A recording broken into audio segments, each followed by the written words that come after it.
প্রিয় ষষ্ঠ শ্রেণীর ছাত্রছাত্রী, 2025-এর রায়মার্টিন প্রশ্নবিচিত্রার প্রথম পর্যায়ক্রমিক মূল্যায়নে ইতিহাসে 7 নম্বর স্কুলের সমস্ত প্রশ্নের উত্তরগুলো করে দিলাম। 7 নম্বর স্কুল, পুরনো পাথরের যুগের মানুষ ছিল গুহাবাসী অপশান এ। ভীমবেটকা গুহা অবস্থিত মধ্যপ্রদেশ অপশান সি। সবচেয়ে পুরনো আদি মানুষের খোঁজ পাওয়া গেছে পূর্ব Africa option B. Lakh lakh বছর ধরে আদি মানুষ হাতিয়ার বানাতো পাথর দিয়ে অপশান সি। মেহেরগড় সভ্যতা আবিষ্কার করেন জাহ ভাসোয়া জারিফ অপশান এ। হরপ্পা সভ্যতা আবিষ্কৃত হয়েছিল 1921 খ্রিস্টাব্দে অপশান বি। 2 দাগে, আফ্রিকার ঘন জঙ্গলে লেজবিহীন বড় বানরকে বলা হতো এফ। পাথরের যুগের কয়টি পর্যায় কী কী?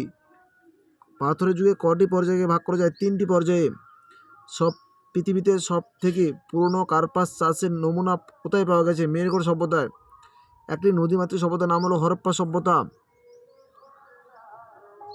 3 দাগে, নতুন পাথরের যুগে মানুষ প্রথম খাদ্য উৎপাদন করতে শুরু করেছিল, সত্য। ভীমবেটকা গুহাগুলি উত্তরপ্রদেশে অবস্থিত, মিথ্যা। মধ্যপ্রদেশে অবস্থিত। হরপ্পা সভ্যতা ছিল গ্রামীণ সভ্যতা, মিথ্যা। নদীমাতৃক সভ্যতা।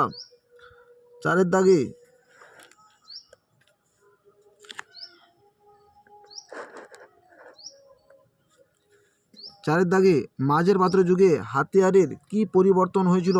23 নম্বর পৃষ্ঠায় 33 থেকে প্রশ্নের উত্তরটি তোমরা দেখো। 23 নম্বর পৃষ্ঠায় 33 থেকে প্রশ্নের উত্তরটি তোমরা দেখো।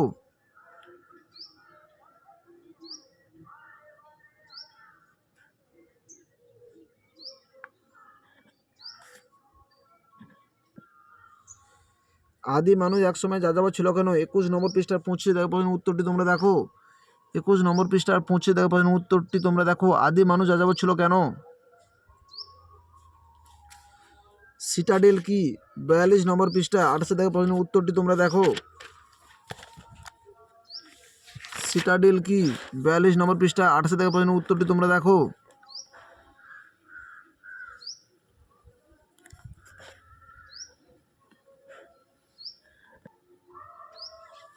মেহেরগড় কোথায় অবস্থিত?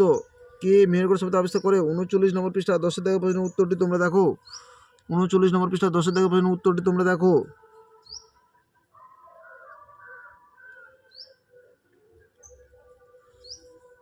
বর্তমানে পাকিস্তানে বেলুচিস্তান প্রদেশে মেহেরগড় সভ্যতা অবস্থিত।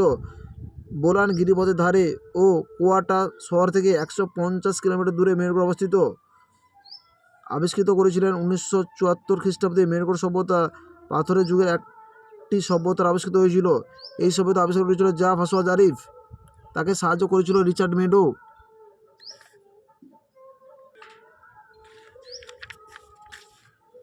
5 দাগে, হোমো সাপিয়েন্স এর বৈশিষ্ট্য। 18 নম্বর পৃষ্ঠায় 9 থেকে প্রশ্নের উত্তরটি তোমরা দেখো।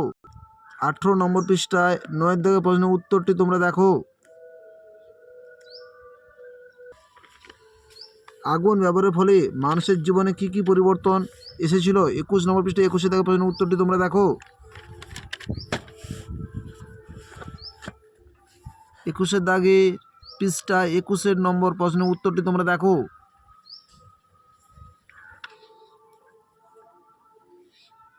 হরপ্পা সভ্যতার শস্য মজুদ রাখার ব্যবস্থা কেমন ছিল? 43 নম্বর পৃষ্ঠা 32 থেকে প্রশ্নের উত্তরটি তোমরা দেখো। 43 নম্বর পৃষ্ঠা 32 থেকে প্রশ্নের উত্তরটি তোমরা দেখো। হরপ্পা সভ্যতার শস্য মজুদ রাখার ব্যবস্থা কেমন ছিল?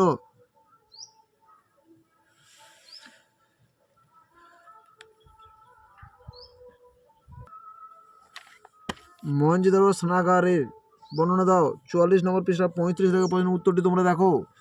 44 নম্বর পৃষ্ঠায় 35 থেকে প্রশ্নের উত্তরটি তোমরা দেখো। এই প্রশ্নের উত্তরটি তোমাদের লিখতে হবে। তোমরা অবশ্যই পাঠ্যপুস্তক বইটি খুঁটিয়ে খুঁটিয়ে পড়বে।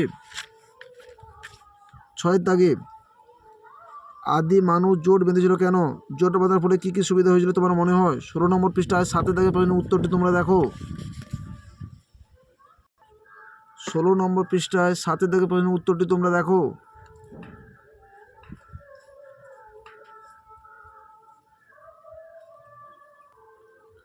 হরপ্পা সভ্যতার ব্যবসা বাণিজ্য কেমন ছিল? 38 নম্বর পৃষ্ঠায় 8 থেকে প্রশ্নের উত্তরটি তোমরা দেখো। হরপ্পা সভ্যতার ব্যবসা বাণিজ্য কেমন ছিল? 38 নম্বর পৃষ্ঠায় 8 থেকে প্রশ্নের উত্তরটি তোমরা দেখো।